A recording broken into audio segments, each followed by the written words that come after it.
Tunnel को rescue operation करने वाले जो रैट माइनर्स हैं, उनमें से एक का घर डीडीए ने डिमोलिश कर दिया।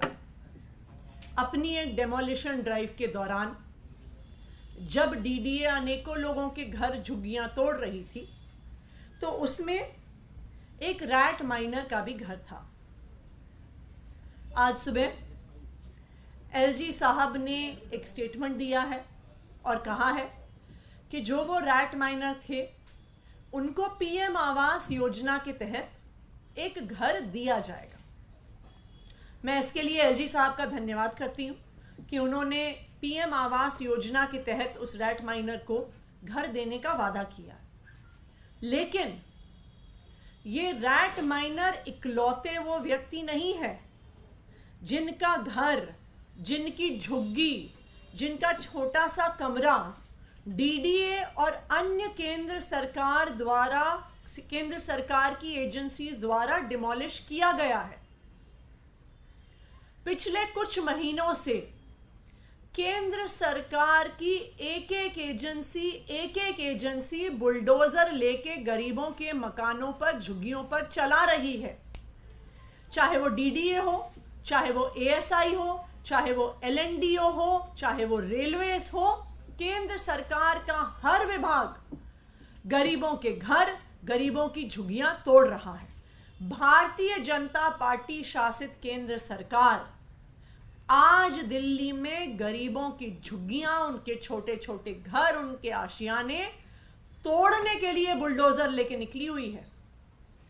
जब चुनाव का समय आता है, और आप देखेंगे जैसे ही चुनाव की घोषणा होगी, भारतीय जनता पार्टी के पोस्टर लगेंगे हर झुग्गी में, कहते हुए जहां झुग्गी है वहीं पर मकान देंगे।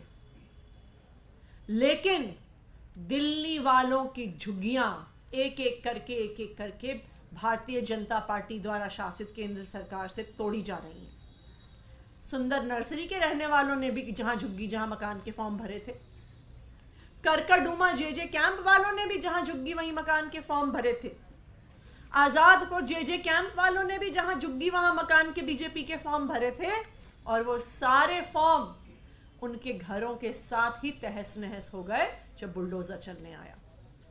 तो आज मैं दिल्ली वालों की तरफ से, दिल्ली की झुग्गियों में रहने वालों की तरफ से एलजी साहब से निवेदन करने आई हूं कि जिस तरह से उन्होंने एक रैट माइनर को घर दिया है, उसी तरह दिल्ली में जो हर एक घर उजड़ा है, हर एक झुग्गी उजड़ी है, हर व्यक्ति को वो पीएम आवास योजना के तहत घर दें।